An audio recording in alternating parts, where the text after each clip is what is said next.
This is the fourth video in what I expect to be a pentology of my renditions of mythical horse creatures. This time I am drawing different deer species as Kirins. Now I know deer aren't horses and Kirins aren't technically deer, but shh. I do what I want. Kirins are mythical deer-like creatures with the tails of oxes, hooves of horses, and a single horn. I like to call them Japanese unicorns, but they are vastly different from early medieval Europe's depictions of unicorns. Kirins, and forgive me if I say Kirins because I am used to rolling the R for some reason, were said to appear during periods of good governments. I'll be leaning into the more deer-like part of their design, hence my choice to draw what I imagine other deer species could look like if they were turned into magical Kirins. Now, I hope you enjoy what I have come up with.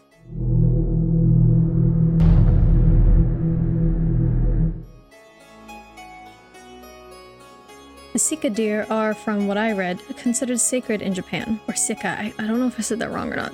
I'm gonna call them Sika. I figured this species would be the best to start with since they're native to the place that created Kirins. Kirins were derived from mythology strands brought to Japan from China and Korea, I believe. If I get these facts wrong, I'm very sorry. This is what I gathered as I was learning about the Kirins' physical descriptions and such. Kirins are also said to have the scales of a carp, I think, which I switched out for glowing spots on the Sika Kirin. I wanted a regal pose for the Sika, and I really like how it turned out. I also wanted the deer to face the viewer so we could easily see the single horn. I lengthened its tail, included a flowy tuft of hair on the tip, and a thick waterfall of a blonde mane down its neck. At first, I was tempted to forego the mane, but as I was already ignoring multiple other physical descriptions of the Kirin, I figured I should at least add the mane. If anything, it separates the Kirin from a regular deer a little more and brings them closer to their mythological unicorn cousins. I really like how the muted blonde and soft browns work together. I'd really love to see this Sika Kirin appearing through the mist atop a mountain, staring at the camera and then like tossing its head as it vanishes.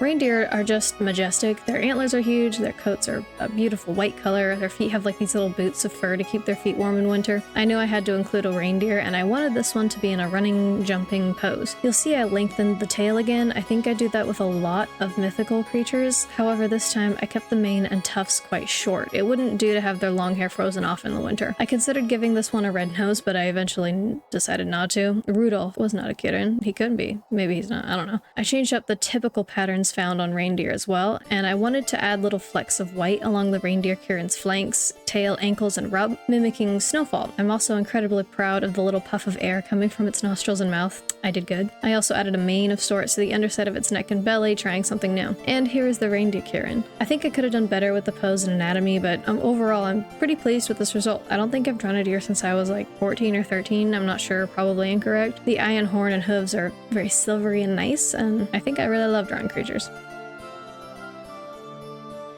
The northern Pudu is, I think, the smallest deer species in the world. This tiny deer has even tinier babies, and they are so cute. They're like little deer rats. I love them. They are bean-shaped. Anyway, unfortunately, Pudu do not have horns. I decided to add a little bump to their noggins, though, and I'm going to canonically say it acts like the minicorn, which, if you haven't seen the video where I draw a miniature horse's unicorn, you totally should. I reference, in that series, I described the minicorn as eating poisonous plants and then jabbing its attackers with its face needle to make them go away because they're so tiny they would otherwise be pretty defenseless. For the Pudu, this tail is kind of impractically long, but it's for dating, I guess. At this point I was struggling a bit, I will admit. Deer are commonly variations of brown, and you can't make brown patterns interesting forever. I gave the adult Pudu some freckles, and I decided to reduce the usual long manes into little elongated tufts of coarse hair running from hindquarters to forehead. Anyway, here is the Pudu Kirin and her little rat bean babies. I hope you guys like how round I made them. I had to. They are beans, little magical beans with tiny feet.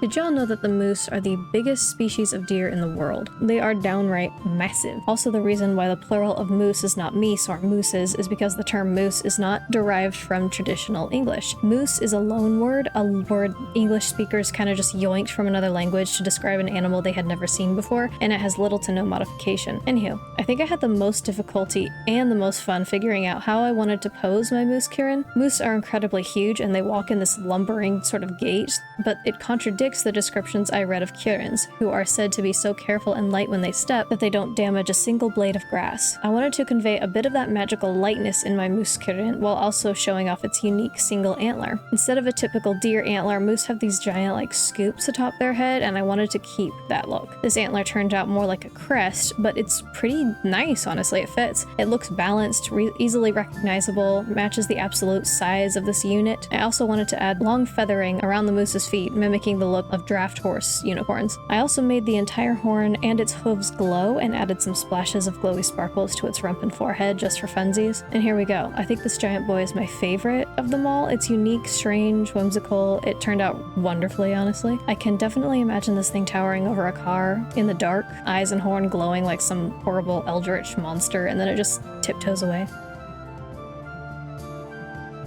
The elk is similar to the reindeer, but I really wanted to include it for reasons. I don't know, I liked it. I wanted to create another giant lad with heavy feathered feet and long hair. I drew this one screaming, not sure why. Elk have this eerie, mournful cry. It almost sounds haunted.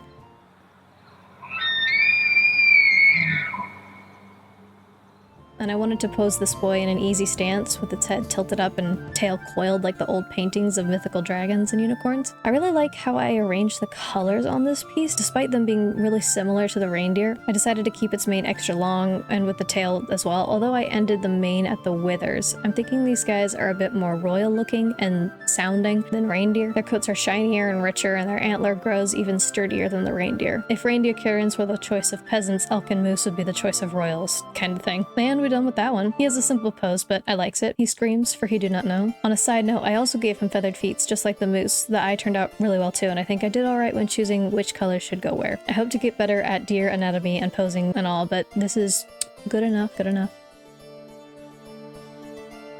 The Tufted Deer is also a very small boy. These guys are more gray in color, and I really leaned into that and maybe went overboard. Also, fun fact, they have fangs. Now, I almost forewent the fangs in favor of the horn, and I was even debating on trying to elongate the fangs to count them as the Tufted Kirin's antler, but I opted out of all that, and instead I added a smallish horn for this smallish deer, and I kept the fangs. I also gave it a baby, because the baby was posed kind of silly in the picture, and I adored it. He is stretching. Instead of making a long mane that would drag on the ground, I decided to reduce the mane to a short pixie cut atop its bitty head. The Tufted Deer has somewhat of a funky haircut anyway, and I wanted to highlight that. I made the tail shorter and stiffer than I would for a usual Kirin, and I'm thinking they hold it up as they walk, mayhaps like the moose, I don't know. This was also one time I allowed myself to make the eye glow entirely white. Perhaps that means it is quite a powerful little beast. And voila! I'm really loving the contrast with the white mane against the dark gray of the body and the little hint of pink in their ears. How do you think I did? Since I've run out of things to say on this piece, I'm gonna interrupt this program and humbly request a measly subscribe or like. If you like what you see and want to see more, I'd love for you to be notified when I post.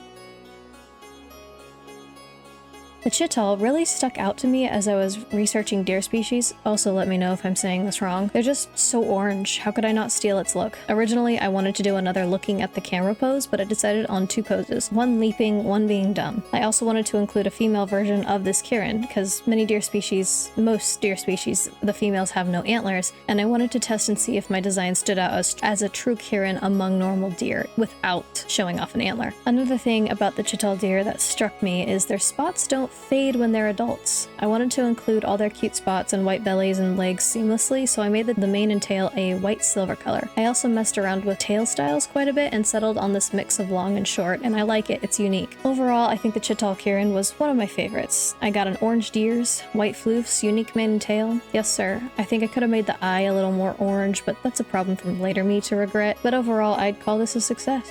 And that's the end of my deer experimentation. I hope you guys like what I created. What are your favorites? Do you have any? Again, I do apologize if I got some facts or names or pronunciations wrong. Feel free to correct me nicely in the comments. I'm always eager to learn more about mythology and its creatures. My last video, I hope in this series of Honse and deers, will be about hippocampi. They're like seahorses, but less sea, more fish. Anyway, thanks for tuning in, and I'll catch you all later.